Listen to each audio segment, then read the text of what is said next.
Okay, so hi everybody. Diane here. Shelley's traveling. I don't think she's made it to her destination yet. So she asked me to MC this event. So the first thing we have is welcome everybody on this nice snowy, thundery, lightning type of weird day.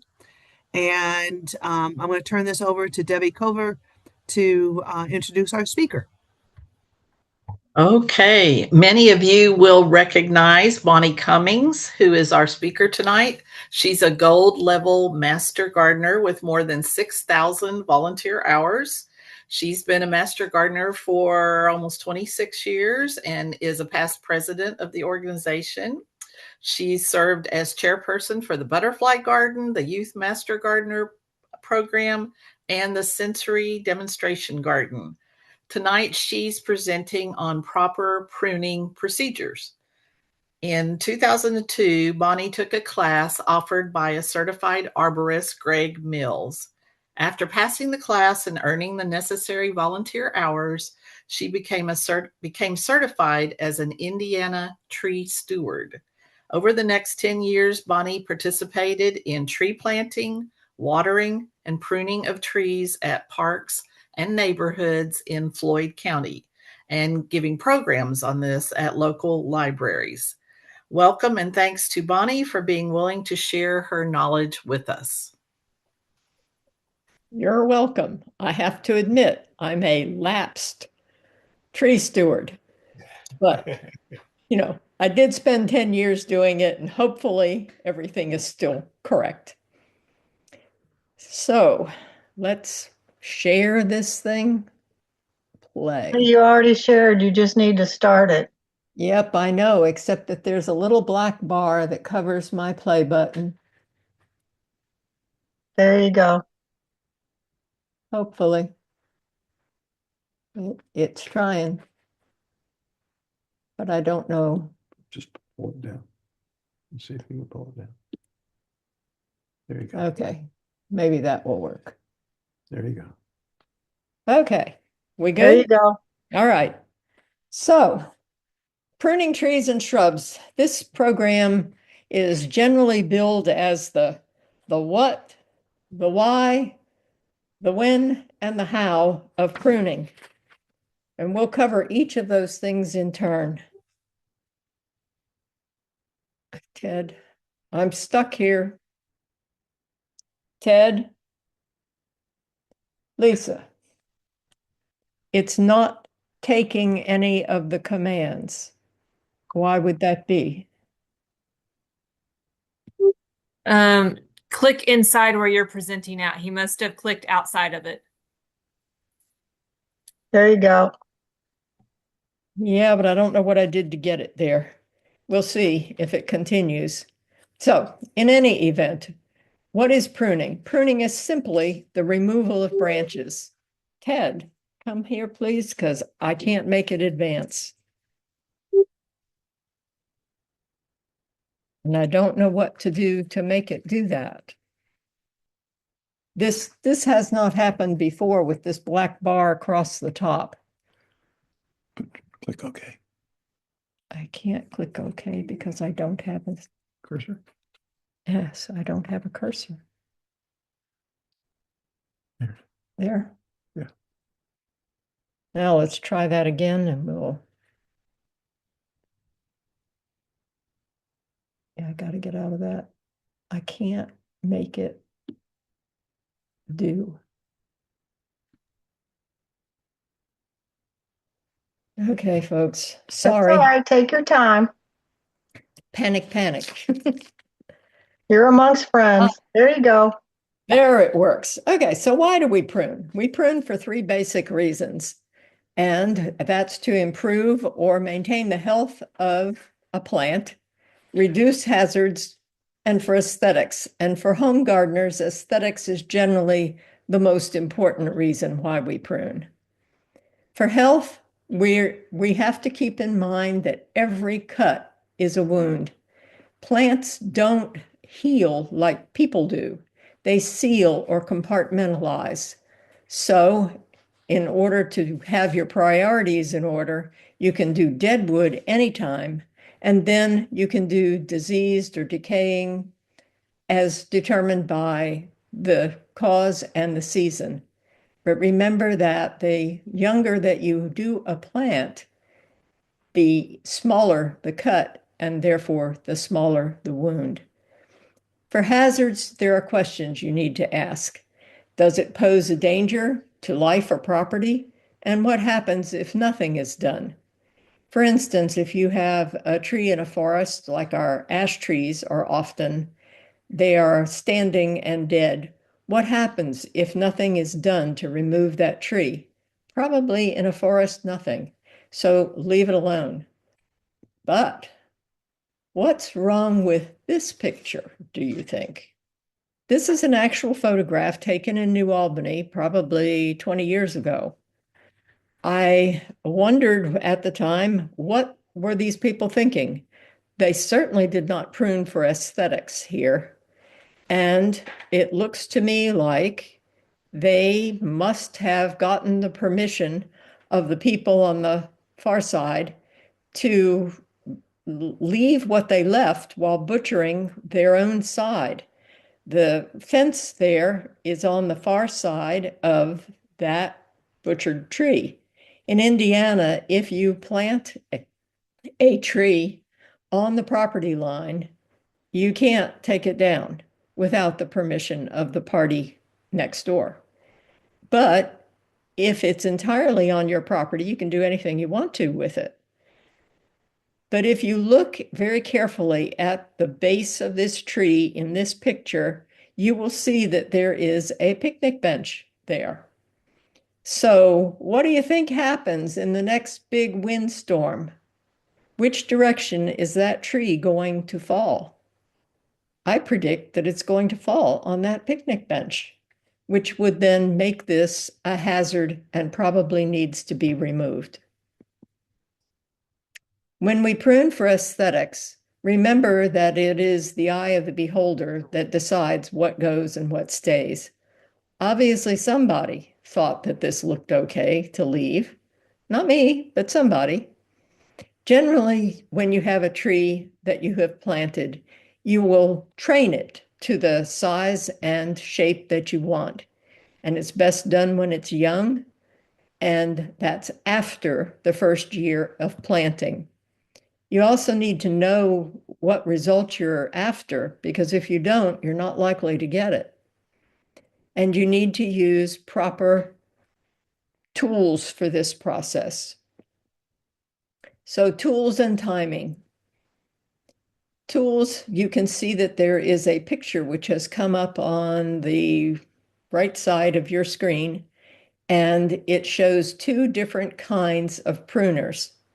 One of them, the one on the left of this picture, is known as a bypass pruner. The one on the right is an anvil style pruner.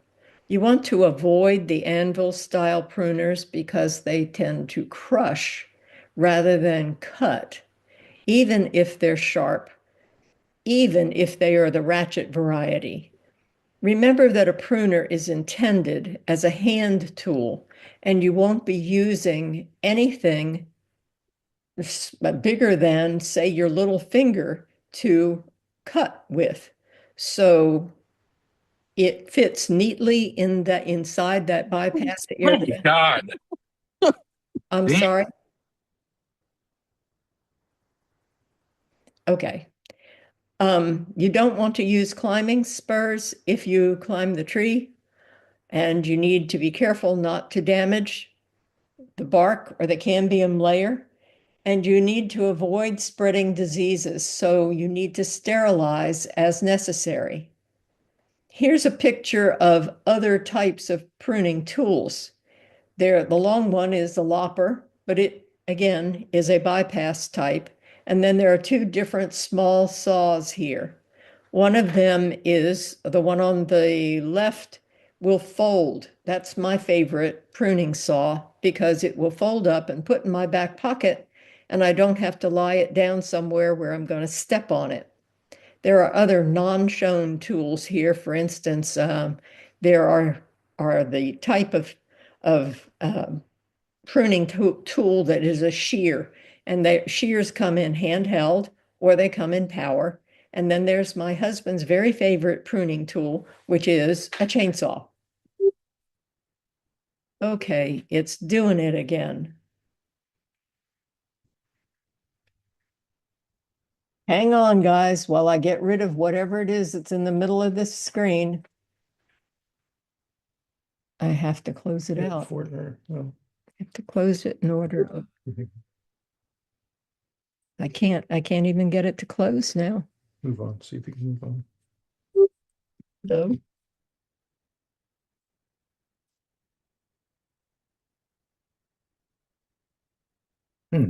I'm stuck. Okay. How about I take control of your computer and you tell me You when are to move on? Okay.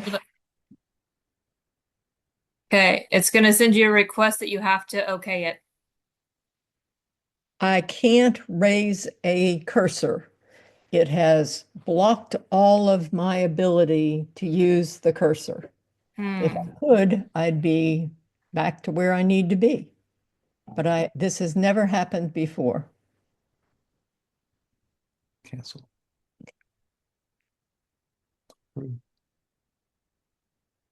I don't have a cursor again, Ted. Huh. Let's see if we can manage to, okay, get rid of this, right? Yeah. What do I do? Allow Zoom Workplace to control your screen. Do I allow the Zoom Workplace to control my screen, Gina? You can, and then I can control it for you. All right. Because I can control it now. And so, let's see here. Okay. So we're going to sterilize our tools in order to prevent or control fire blight, which is prevalent in fruit trees. And there can be some control of verticillium wilt as long as you cut at least a foot below the wilted portions. And you can prevent the spread of oak wilt, but you can only prune oak trees that have oak wilt in winter. And you must achieve 50 feet between the trees because there's no cure. Go ahead. Next slide. Let's see here. Well, we're going to see. I can move the cursor. It just doesn't want me to move it forward. I'd have no idea. This has never happened when we practice. No. Try hitting return, Bonnie, and see if it'll forward. Nope. No return. It won't let me out again, which is the only way I can get a cursor. Oh, the Apple computers and Ottervaller. But it has always worked before. And Yeah. I don't know what's wrong tonight. Okay, I gave up control, so try again. Nope. Nope. No cursor. No nothing. Can't move it. And yet it worked for the first couple. What did these things down here say? You are screen sharing. Stop share. Do I? Well, I don't know. I don't know what to do except that I can talk about this. You can't see the pictures if we So, do. Bonnie, take it back to your main control where we see all the slides and just click them up one at a time. I don't think it will let me do that either, Gina. It won't let me escape the program. Okay. Did you try unsharing and share again then? Try unsharing and share again. Stop share. I can't because I don't have a No, cursor. no cursor to There's move. no cursor to move to be able to do that. I got you covered. Hold on. Okay. Aha. Okay. We're back to individual ones. Is this But now gonna? you got to go back in and reshare. Ted, are you sitting there? Yeah. When you go down to click share, in that box, it's going to pop up to pick what screen. Look to see if there's one that said, like a little box that says click to share audio and video. I'm Go ahead. wondering if it's not reading it as a video with some of your animations. Well, let's try share. I don't see. There's nothing that resembles what you said, but there is a little green square with an arrow that says share. Yeah, click that, and then a box is going to pop up to And tell there, you, to ask you what you want to share. right, and there's the keynote pruning presentation here. Keynote pruning presentation, which we did before. See, look at all you all are going to learn tonight. Pruning and how to do IT on the fly. Okay, right at the moment, I have both a cursor and I have a screen. So leave it like that because I know I can see it. It looks a little weird, but I can still see what you see. Okay, and so do you want to move it? Do you want me to move Nope. If you should be able to move it as is because it's going to act like you're it? just Okay, in your non-presenter got it. mode. I got it. Okay, so how do you sterilize?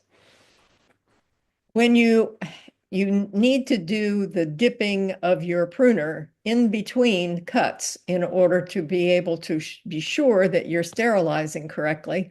And what you use is 1 part bleach to 9 parts water, or you can use rubbing alcohol. I personally prefer the rubbing alcohol because it doesn't damage tools as badly. Timing. Timing is one of those iffy sorts of things. If we have summer blooming trees and shrubs, we do it in late winter. And so when is late winter? Now it's late winter. We're not going to go run out there in the snow and start to do any kind of pruning. But as soon as the weather improves and we get a chance to get out there, it would be a good time to do pruning. And that's because, from my point of view, you can see what you're doing. You don't have leaves on the trees that will cloud your judgment about what it is you're taking off and what it is you're leaving on. So, from the perspective of not harming the tree, spring blooming shrubs should be, summer blooming shrubs should be okay if you prune them now. If you do anything like a river birch, you're going to find that you have oozing liquid coming out. And that's because they tend to drip their sap, but it doesn't hurt the tree. If you don't like the sap, then what you would do is you would wait until summer to do your river birches. If you have spring blooming trees and shrubs, then you would probably want to prune them directly after they bloom. And that's because on some individual types of mostly shrubs, if you prune them later than that, you're going to lose all of the next year's bloom. And forsythia are particularly bad about that, as are some of the big leaf hydrangeas. And big leaf hydrangeas are the big blue flowered ones, and they do come in different colors nowadays. If you ever get a chance to go to the Kentucky or the Indiana State Fair and work in the Master Gardener booth there, guaranteed you're going to get questions about why didn't my hydrangeas bloom?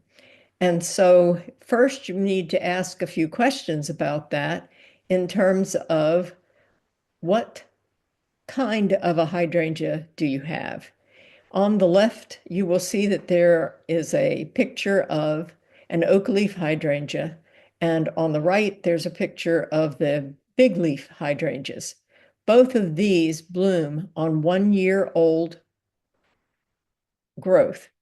And so if you fail to prune them right after they bloom, then you've cut off the buds for next year.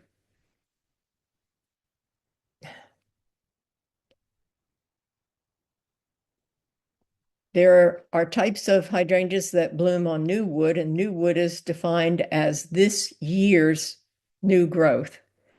The one that you normally would think of would be the native hydrangea, and the Annabelle was the original of the cultivars.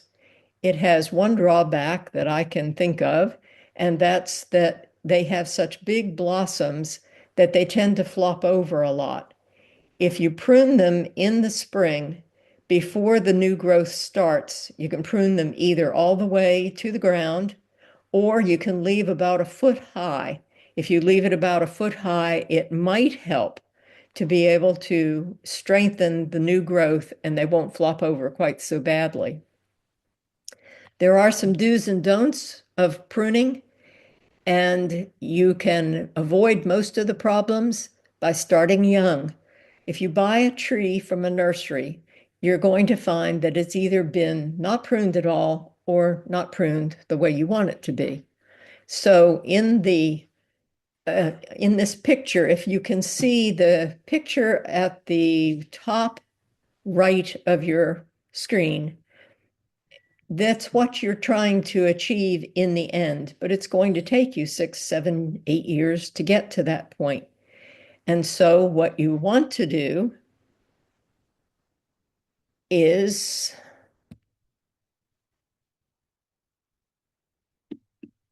okay, you want to start when it's young, but when you plant a tree, you want to leave it alone as much as possible.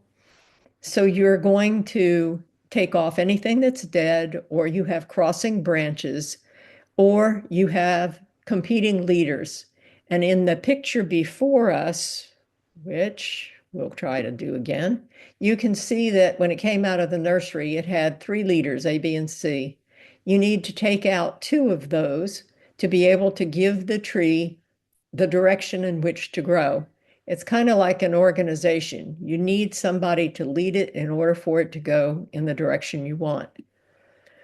So if you have done that, you want to be sure that you leave one thing at the bottom, a small branch, maybe, that you know that you're not going to want to keep always, but you leave it there so that there is taper for the branches. You don't want your tree to be in the ground and look like a telephone pole.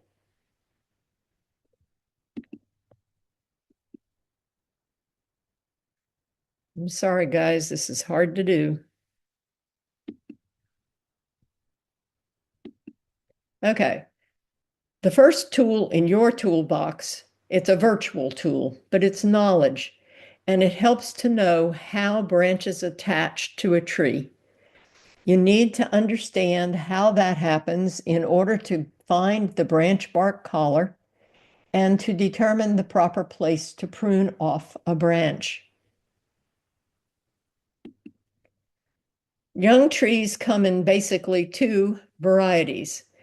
The structure is alternate, or it will be opposite. This is a picture of alternate branching. You can see the left hand of the 2 images, and it looks sort of like a ladder or a scaffold. The one on the right shows that it's equally distributed all the way around the trunk of the tree, especially if you're going to be interested in growing apple trees. You want to use this type of arrangement in your pruning so that you get all the things that we'll talk about when we get to pruning apples. This, on the other hand, is the other alternative, which is opposite branching. Most trees don't have this, but we happen to live in a part of the country where a lot of our trees do, in fact, have opposite branching. If you want to know and to remember what they are, there's this nice little acronym for the Mad Ohioan, and that's for maple, ash, dogwood, and the Ohio buckeye. We don't have to worry about ash very much anymore in our landscapes, but the others are quite prevalent. For branches attaching to a tree trunk, what you are looking at are the 2 varieties of branching generally. The one on the left has a U-shaped crotch. The one on the right has a V-shaped crotch. What you are aiming for, and you hope that your tree is going to produce, is the U-shaped crotch. They don't always. If you have a V-shaped crotch tree, when it's young, you want to make sure that you do away with that. And as the branches form, they may all be the V-shaped. You have some other alternatives other than pruning them. They use them in Japanese gardens where they tie stones to the branches to pull them down and create the U shape. If you have some dead wood, it will help you to find where the branch bark collar is.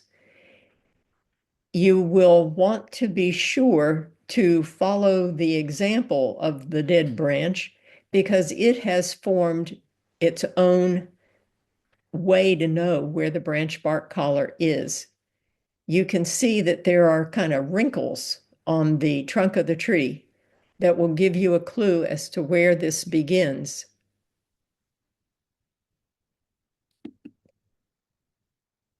Deadwood shows you pretty much how to make the cuts where you need to make them. I'm sorry that in the version that we're doing here, this is supposed to work as showing you the first cut first and the second cut second and your final cut, but we're going to have to live with what we've got. The important thing to remember here is that when you are pruning a branch off of a grown tree, wood is heavy. You don't want it to fall on you. You don't want it to fall on anybody who happens to be helping you with this process. So you must always, always make the first cut from the bottom of the branch and make it about 2/3 of the way through. Your second cut should be about an inch outside of that, and you make that cut at least halfway through, at which point you will begin to hear a big creak. That branch is going to come down of its own weight at this point. The final cut, in order to make it look right, is going to be much closer to the tree.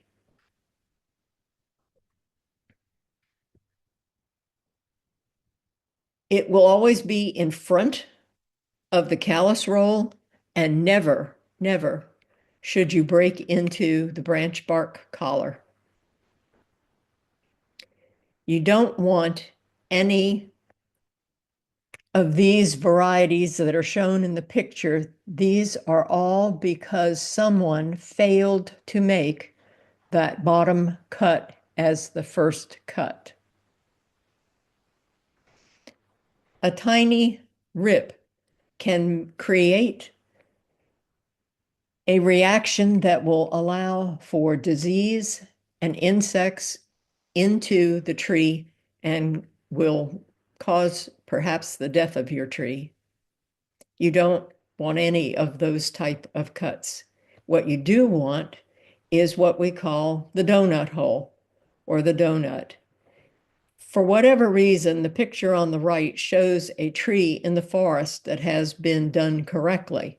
Why they did it that way beats me, but it is the picture that you're trying to achieve, and it will take a year or two before your tree will achieve this donut hole. If you have a V-shaped arrangement and you want to get rid of it, it's not going to be able to show you where the branch bark collar is because it doesn't have one. But what you do instead is you draw an imaginary line from the V down to a distance below your branch. In fact, if you're new to doing this and you don't feel very comfortable with the imaginary line, you can take chalk and draw yourself a chalk line from the V down far enough to be able to come across and make a right triangle. The hypotenuse of that right triangle is where you're going to want to make your cut. There are some pruning terms that you need to get accustomed to. They are cleaning, thinning, raising, reducing, and topping. There are pictures here that show a tree before and then during and after each of the first of the four: cleaning, thinning, raising, and reducing. You note that we do not have a picture of anything that's been topped. There's a reason for that. But cleaning is the removal simply of dead or diseased branches from a tree. It ruins the look of the tree, so you'll want to get rid of that. It's the least invasive process, and you can do it any time of the year. Thinning is the next least invasive procedure, and that has to do with removing live branches, and it's done for shaping, and you generally want to have at least no more than 25% of any of the branches on the tree to be removed at any one point in time. It's generally used for shaping, and it helps to reduce the sail in a high wind. If you have a tree that has very dense branching, we get a lot of high winds here in April. I lost a yellowwood tree in my front yard, or thought I lost it because it had too much sail. It took out a third of the tree. 2/3 of the tree still remains, and we'll see how long that lasts. Raising is done from the bottom. And why would you do raising? Well, sometimes it's required by law, and most of the time it's done to reduce damage to the tree or harm to people. For instance, if you're the lawnmower in your family, you don't want to be able to be hit by whatever those low slinging branches are. And if you don't take out those branches and somebody uses a weed whacker to be able to get close to the tree in order to be able to cut the grass, the likelihood is that the weed whacker is going to damage the bark and the cambium layer on the tree. So you're going to want to do some raising. The law requires in Indiana that there be 8 feet above any kind of a sidewalk and 14 feet above a street or a parking lot. If you look carefully at the top picture here, you can see that it probably had been cut to 8 feet above that sidewalk. And then spring came and it leafed out, and unfortunately, leaves that then formed and the new branches are now creating a hazard for that man to walk under it. So it needs to be removed from the branch that's sticking out. It's worse on the bottom picture. They did pretty good on the part of the tree that hangs out over the sidewalk. But then this tree keeps growing, and they didn't do anything to help with the 14 feet requirement on the street. Worse than that, there's a stop sign in front of this tree. So as the car moves up to the stop sign, the whole view of what's coming from the right-hand side of the road is blocked, and that needs to be corrected. Okay, here's the one that gets to being the trickiest, and it's reducing. And that means that you're going to be taking branches from the top of the tree to be able to bring it down to a height that you desire. If in fact you do that, you need to know what variety of tree you're working with, because some trees simply don't tolerate that sort of treatment. And it can often be, the need for reducing can often be eliminated if in fact you have planted the tree correctly to begin with.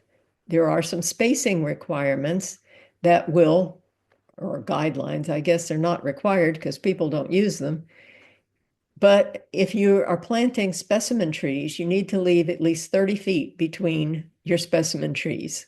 If you're creating a mass grouping, then you need to have 6 to 15 feet between the trees. If in fact you drive down the street of almost any neighborhood you can think of, you will often find that there are trees leaning out at awkward angles under the eaves of a house. And that's because it was planted too close to the house. So the recommendation is that for a one-story house, you need 8 to 10 feet. For a corner, you need to have 6 to 8 feet.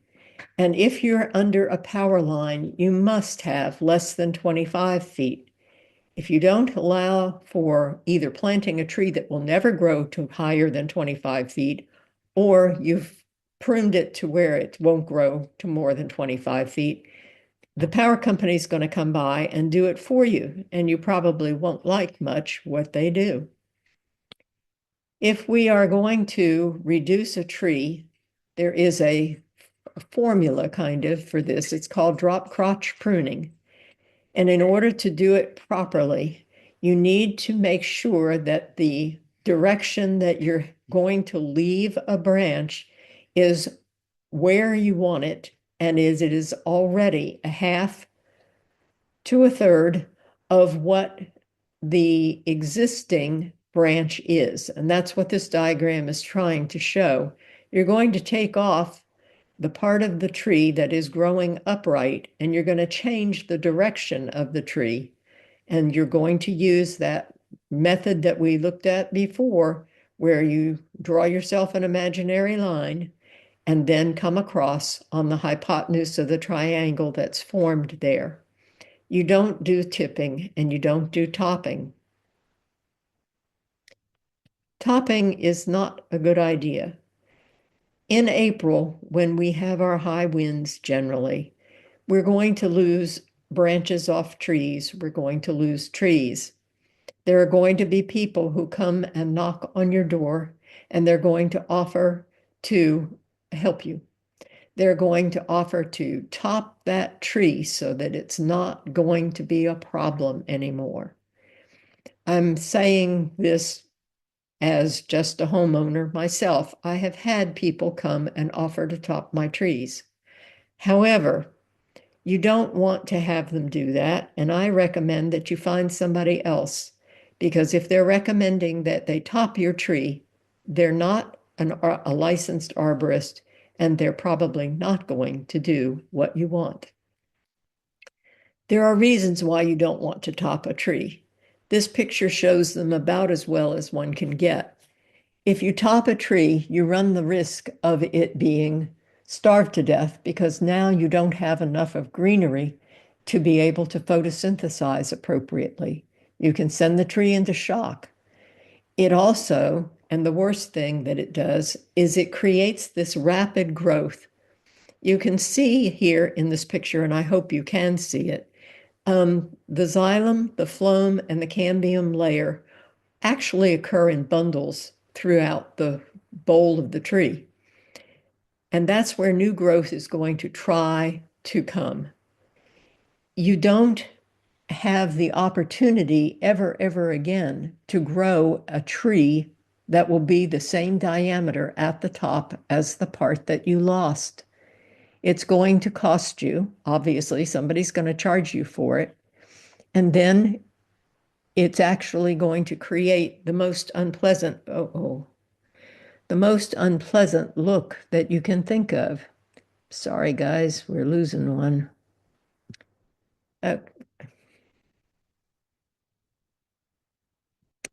Okay. Here's what happens when you top a tree. That's just kind of slicing it off at the very top. What you end up with is all this rapid growth, but all from those little bundles of the cambium layer that they're being produced by. And so what happens is you have this unsightly looking thing, and then it can grow up to 20 feet in a year. You can kill a beech if you use this method. And you're going to have to come back and prune it again because, as you can see here, it's already exceeded that power line that you were trying so hard to avoid.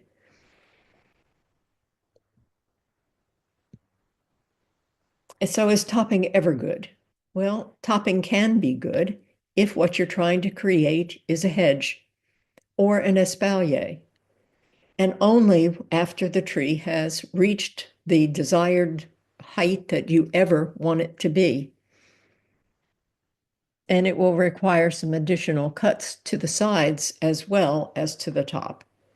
If you ever get a chance to go to the Morton Arboretum outside of Chicago, they have a marvelous display of every kind of hedge you can think of, made from pretty nearly any kind of a tree that you can imagine. That acre is inspirational. I'm sorry, we're going the wrong direction. Okay.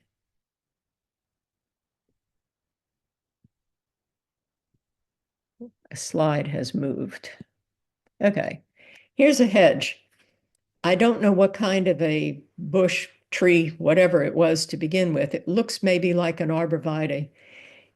It can, in this event, be pruned rather severely. In fact, what they've used here is a shearing, a power shearer to create this hedge. Mind you that when you create a hedge, what you have created is an endless opportunity for you to prune. And what you want is to prune it so that the top is always more narrow than the bottom. Otherwise, the sun won't be able to reach those bottom branches, and it will end up with a very spindly look. You may remember, if you saw the demonstration last year in April, I did a presentation on Scotland, and this is again that same hedge in the Botanical Garden in Edinburgh. This is a beech hedge that has grown to 25 feet tall, and they have decided at 25 feet, I guess that's what they wanted. But this was planted 100 years ago, and they've been pruning that hedge for probably the last, I don't know, 85 or 90 years. So remember that once you create a hedge, you will have a hedge and you will have a pruning job for the rest of your life. Here's one that was pruned kind of sideways as a part of a demonstration of the fact that you can grow more than one type of tree in a hedge and create kind of an interesting arrangement. For an espalier, they are used in usually walled gardens or at least against a wall for fruit trees and for something that you want to keep as a design feature. I'm going to try to raise this. Okay. Here's again another picture from the Scotland presentation, and this is a fig. It's being grown in a little walled garden off of a street in a busy city, and they've managed to do a pretty good job because they've got fruit.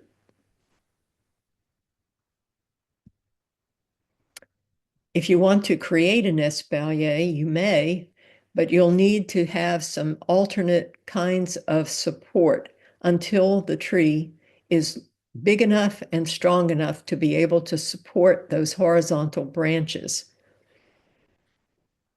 Here's one that was in my backyard. The amount of growth that you see at the top all occurred in 1 year, which demonstrates how fast new growth can come. At the far right of this picture, it's been trimmed down and the lateral branches have also been removed. For fruit trees, because it was mentioned to me that there are people who asked for a presentation on pruning fruit trees, there are a couple of different types of pruning that are recommended for fruit trees. For apple trees and pear trees, because they have such big fruits, you want to have that central leader or a modified central leader. In addition to that, you're going to need to do some removal of fruits as they are created in the spring. The flowers generally come in groups, and if you're lucky and they all get pollinated, you will have several little fruits that will begin to form. And you need to be sure to prune out all but one of them in any group that's more than 6 inches closer to the next group. That will allow the fruit to grow to the correct size. If you keep all of them, they're going to be stunted. If you have a small fruit tree, you will want to use the open center variety, and you do this for trees like cherries and quince or plum. But you're still going to do the same thing in terms of the reduction of the amount of fruit that you allow to grow. And you never want to allow fruit to grow on a very young tree. Here's an example of an apple that was correctly pruned. It has only one fruit in its 6 inches. I took this picture the day before the deer found it and ate my only apple.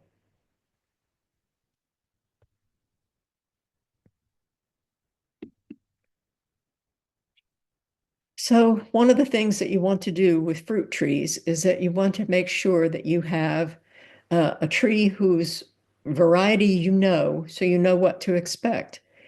Some fruit trees don't bear fruit until their second up to 12th year. You don't want to allow fruit to form on an immature fruit tree because then it will stunt its growth and the fruit won't be worth much. You want to do this also to allow in the greatest amount of sunlight that you possibly can. And the reason that you want the sunlight in is because it will prevent fungal diseases and it will allow the fruit to ripen much more quickly. In addition to all of that, you may need to do something to protect the bottom of your fruit tree until it becomes mature. Young fruit trees are susceptible to breaks in their bark, which occur in the winter when they have no leaves. If you want to prevent that, you've got a couple of choices. One of them is that you can paint the bottom of your tree up to about maybe 2 feet with white latex paint, or you can use tree wrap.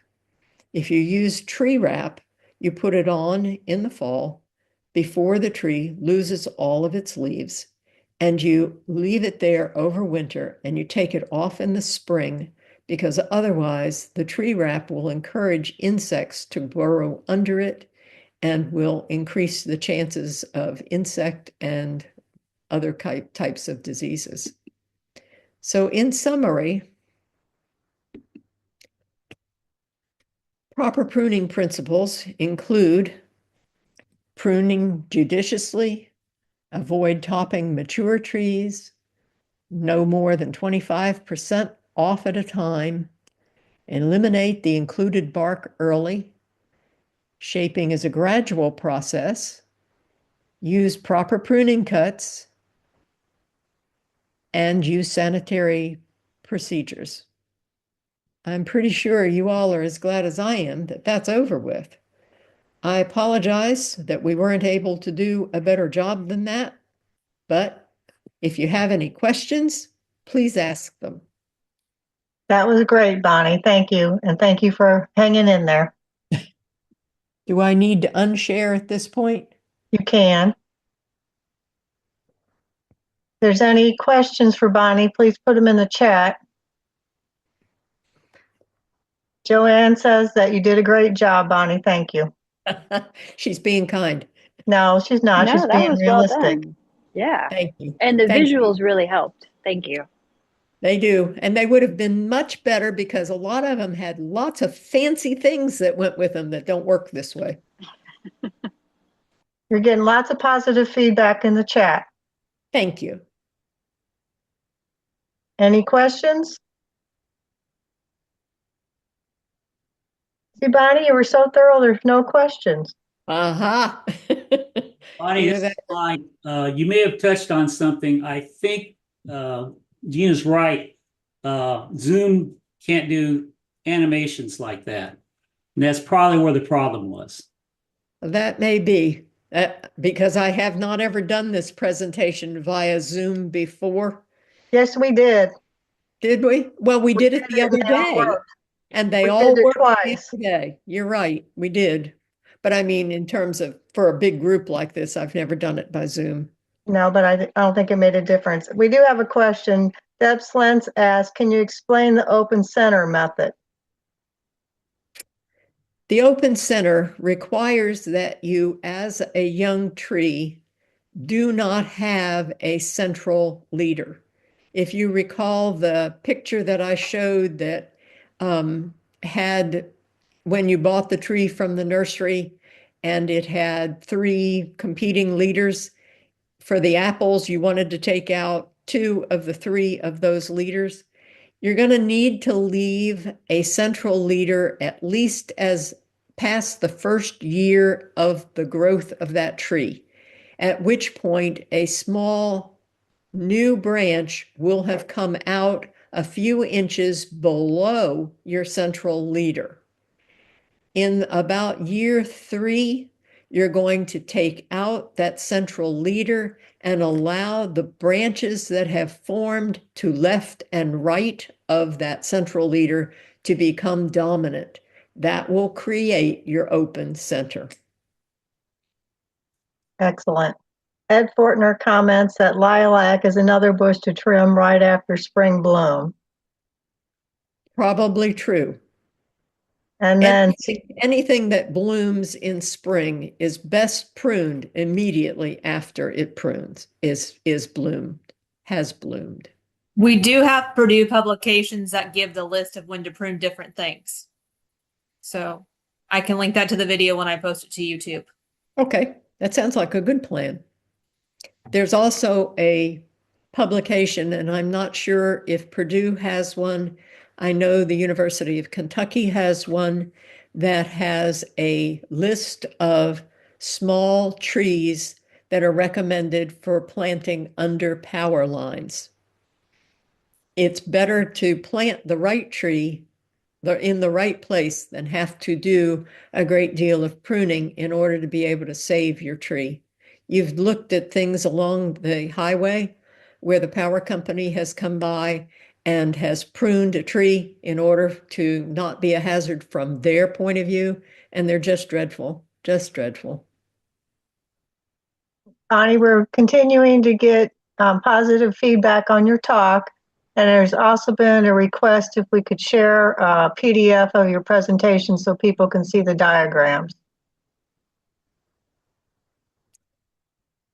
I wouldn't have a clue how to do that, but if somebody does, they can. What would I do to do that? Bring your computer Thursday. We'll work on it. Yeah. Okay. And then we can get it distributed. Okay. Celia's asking about painting tree trunk bottoms. Do you start painting from the first year you plant fruit trees?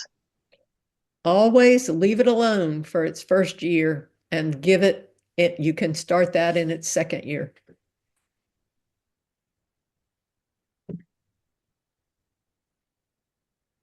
Any other questions?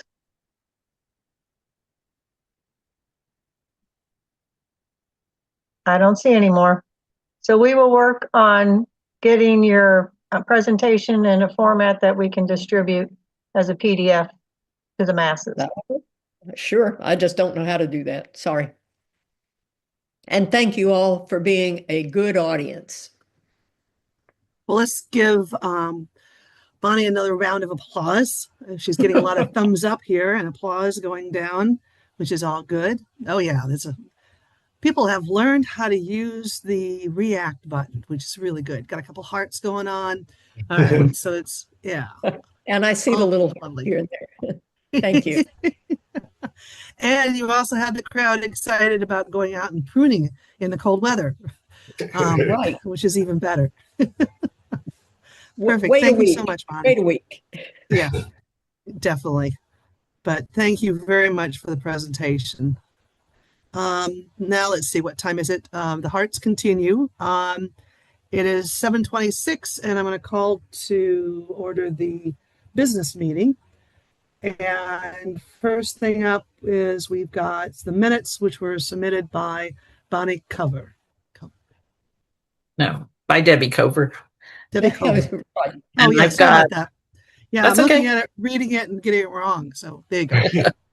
Debbie's up. Yeah, the January 6th minutes were on page 2 of the Sunnyside Times.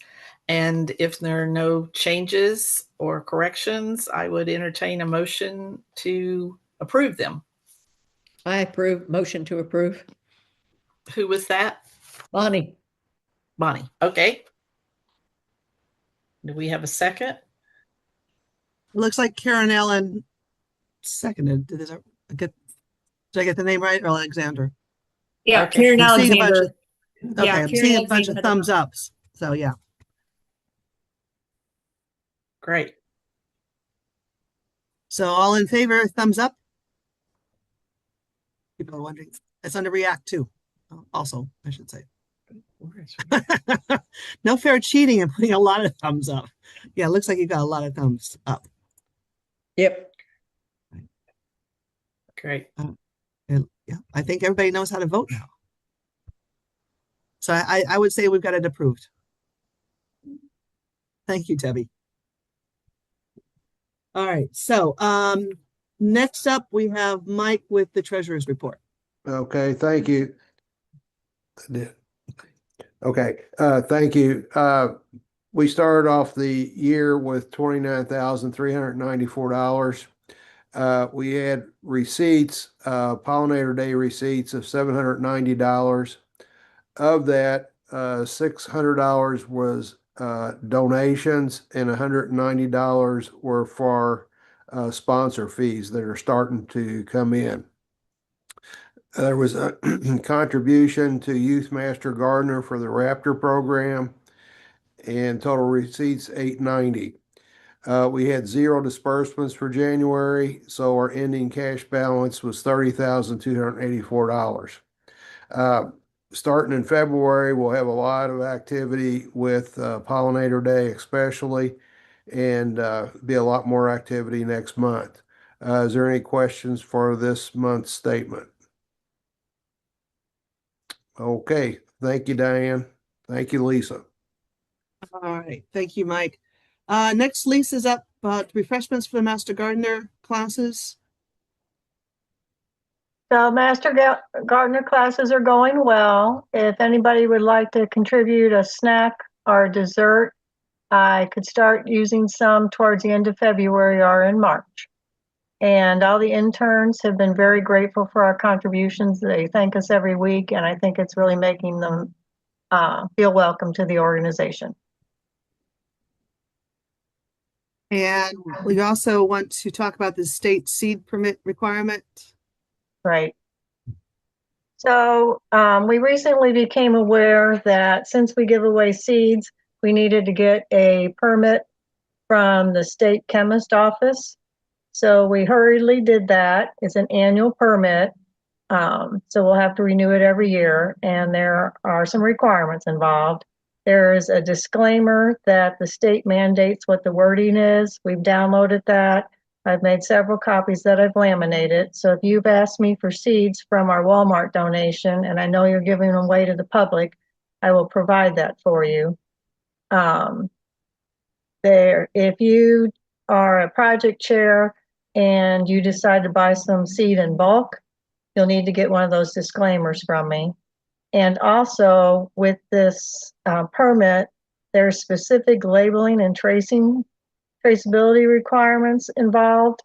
So we have been hurriedly learning all these details and redoing our labels so that we can meet the requirements.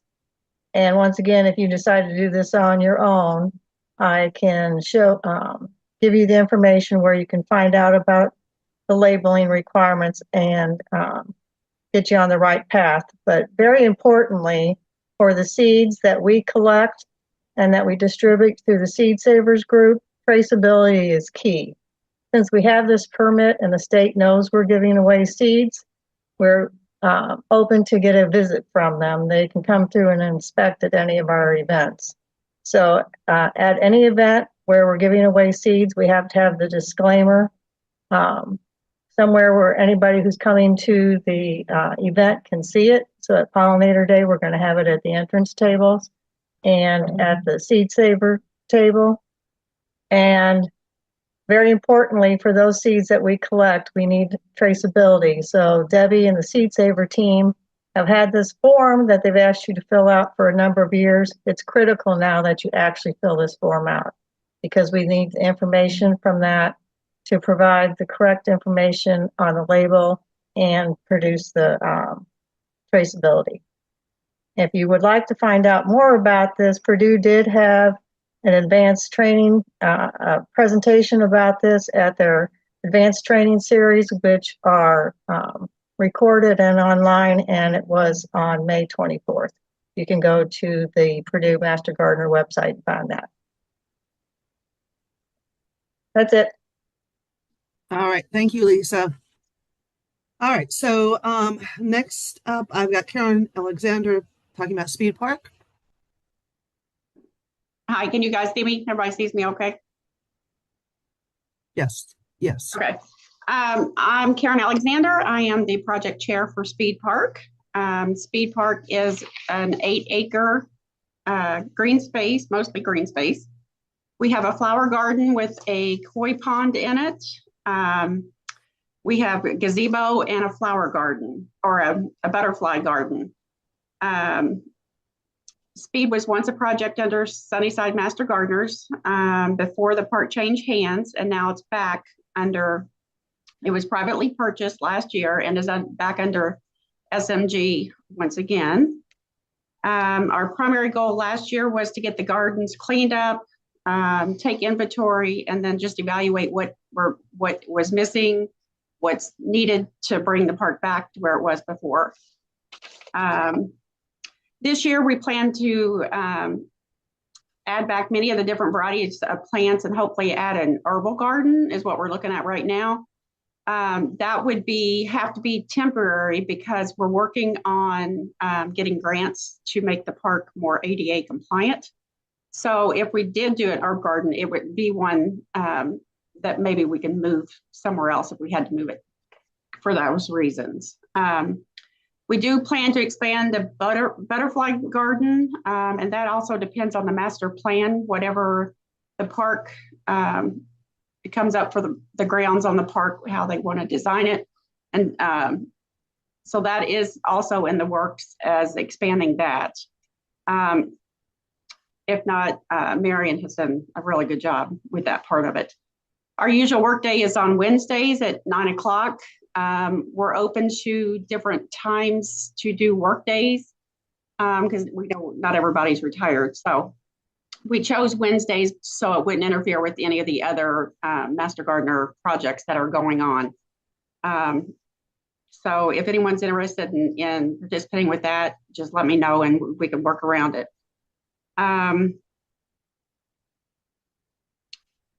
There's going to be lots of expansion at the park as we move forward. I can't go into specific details, but we would like to see plant sales done, farmers markets, maybe education days in the gardens while other activities are going on.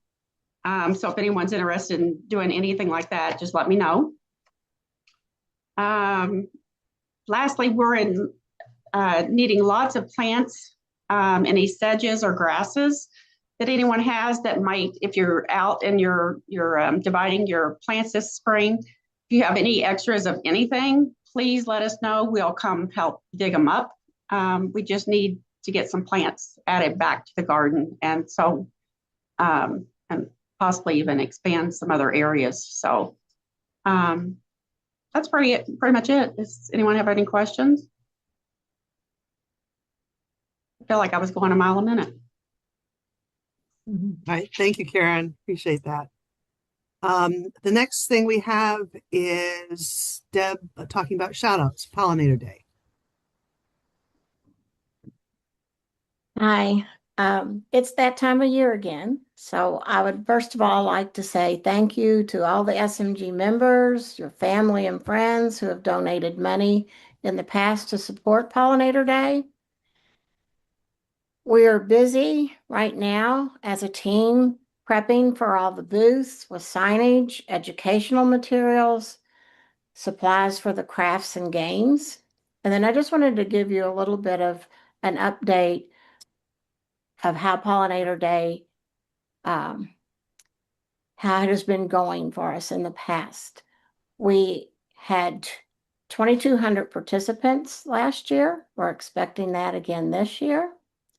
I'd like for all of you to keep in mind that Pollinator Day is SMG's largest outreach project, and it's important to continue to provide this for our community as a free family event that educates them about the importance pollinators have on our everyday life and to inform them of the resources available that SMG and Purdue Extension has to offer. To do this, it takes lots of funds. Some of the expenses are renting the tents, tables, and chairs, purchasing the native trees from the state nursery, our golf cart rental to provide transportation for anyone that needs it from the parking lot down to the event, booth supplies, signage, craft, and game supplies. Our budget has grown along with the number of participants to about $18,000 to get this all done. We do this through grants, contacting local businesses, and private donations. As many as Tide Everywhere, 2 of the grants we applied for this year were denied. We are grateful, though, that Duke Energy has confirmed their support again this year, along with some of the local businesses have already stepped up to the plate. We are still contacting more businesses and would appreciate any lead that you might provide for us. It's always easier if someone's paved the way for us a little bit. We have a support request letter and a form that explains everything for any business person or individual that would like this. We can provide this to them by email, or we would be more than happy to make a private visit out to anyone that would like for us to come talk to them. We can, I'm sorry, I was just going to say that we can email the information. So if you email me to let me know that someone needs that information, just provide their email address and I'll get it out to them. Their support will be on signs that will be in various places throughout the event. So that's how we say thank you to them.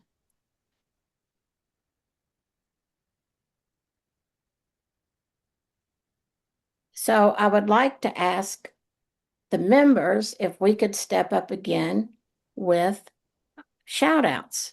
And what our shout out program is money that we collect at our meetings, or if anyone wants to send it into the office, that would work too.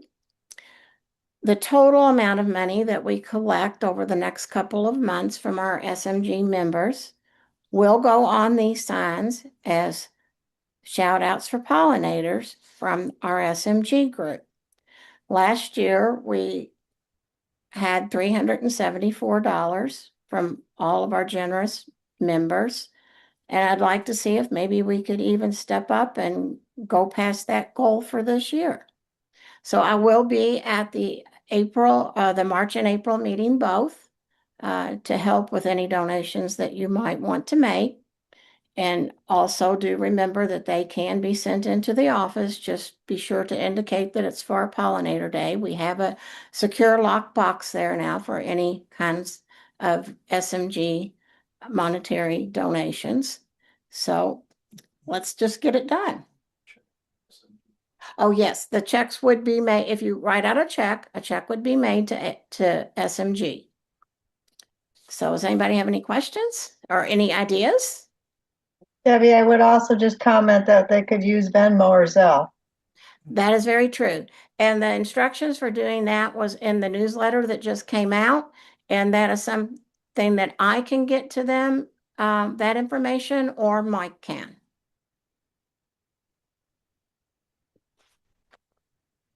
Thanks. Okay, thank you, Debbie. Okay, let's see. Oh, no meeting's complete without a little bit about the Tomato Festival. Let me share something with the crowd here.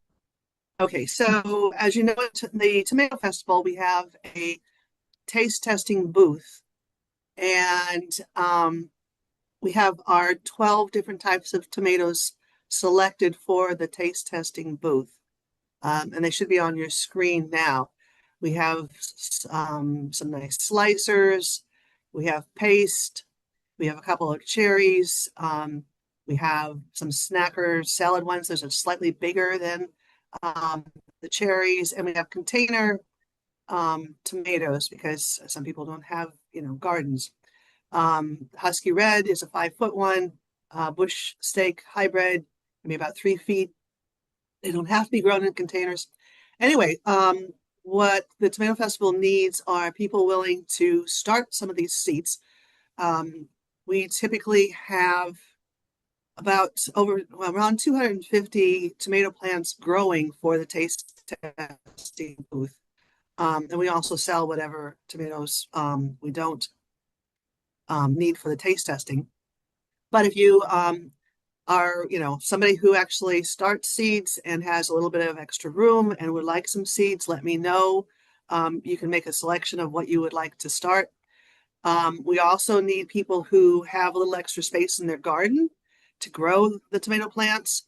And the thing to remember is that we only need and only want the produce from the week of the Tomato Festival. So anything before and after is yours to enjoy.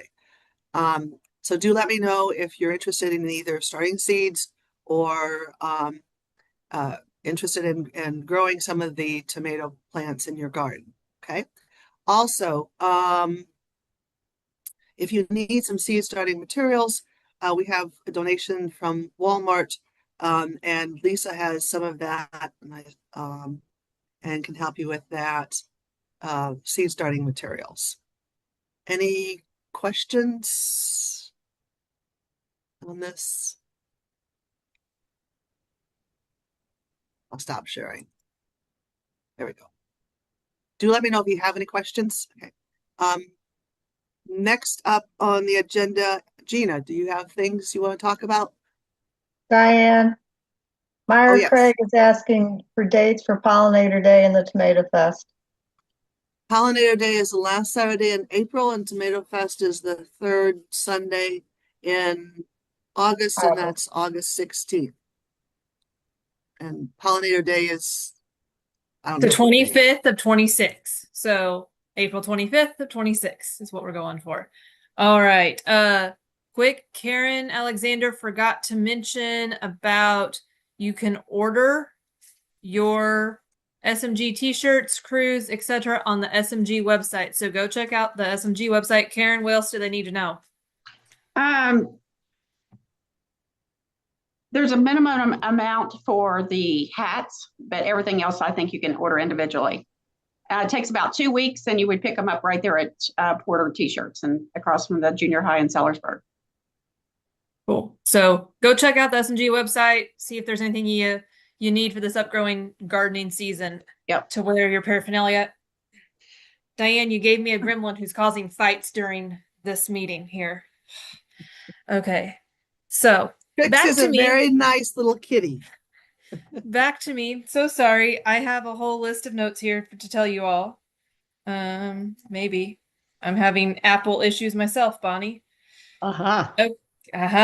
Okay. The spring open house. We had our first one last year.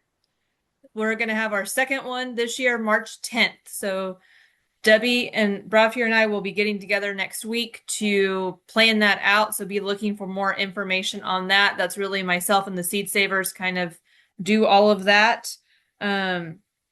Tomorrow, to cover some people's questions, tomorrow I will be sending out an email with a link for volunteering at Pollinator Day. So just like last year where we did a Qualtrics, there's a Qualtrics that if you can volunteer, please fill it out and tell me where you kind of want to work at and what time frame you can work.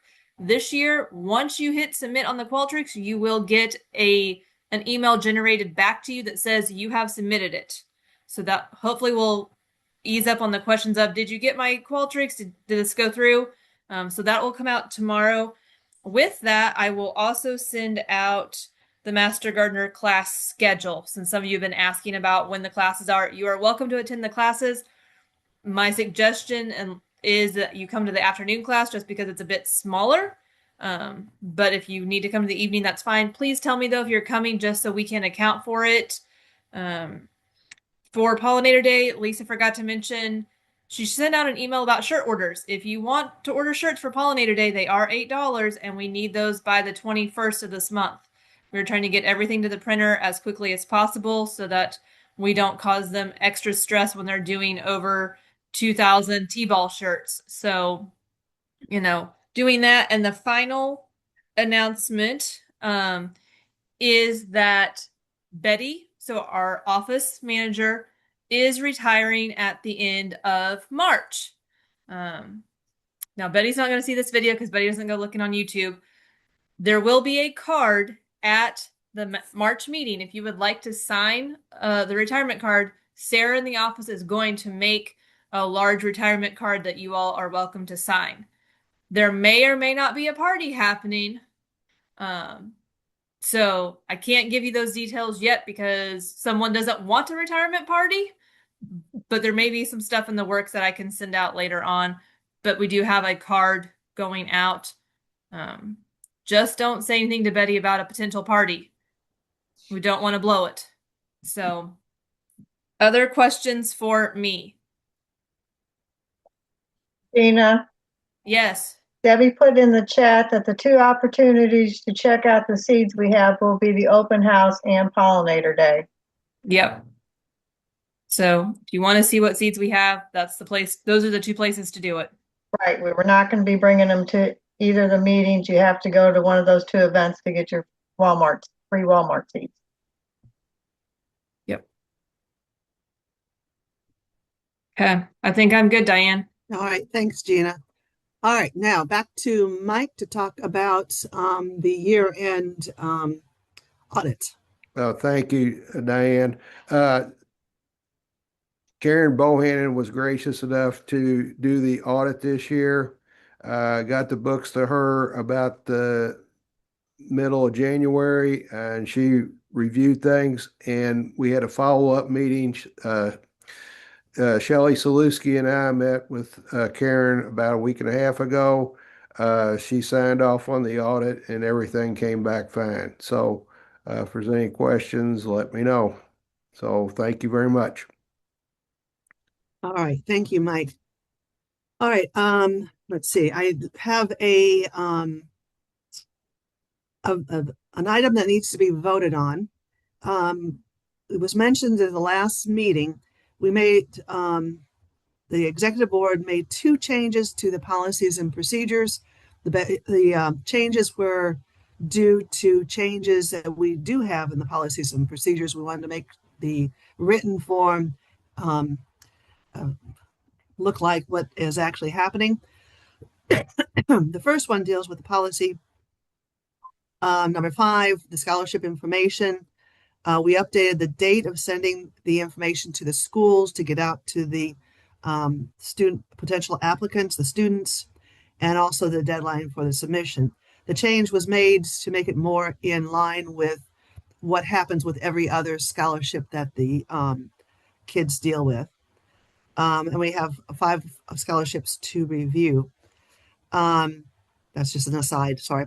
And the other item was policy number 15, just updating the address since we removed the P.O. box and we now use the Purdue address for the Sunnyside Master Gardener mail.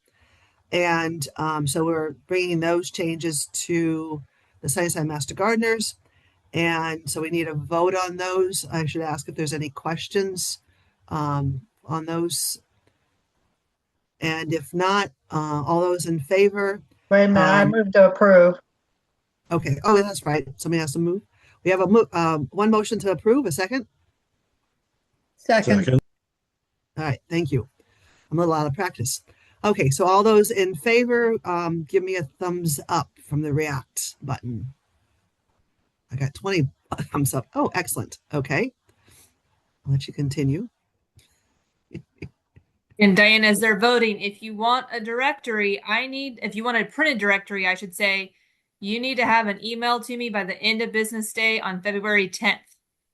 If I don't have communication from you about wanting a printed directory, you will not get one. And who seconded about the voting? I know Lisa made the motion. Bonnie. Okay, thank you. Yeah.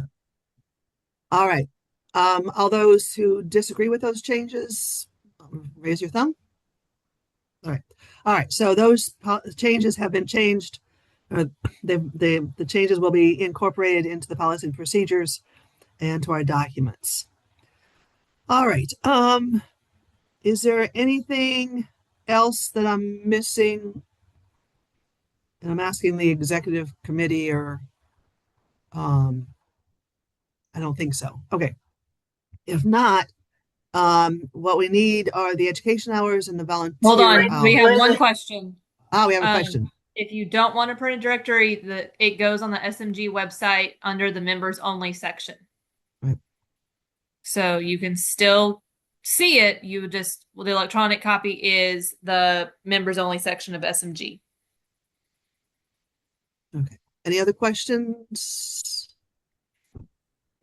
All right. So let's see. We need the education hours and the volunteer hours. We've WC. got 1 hour for the education hours and a half hour for the volunteer hours.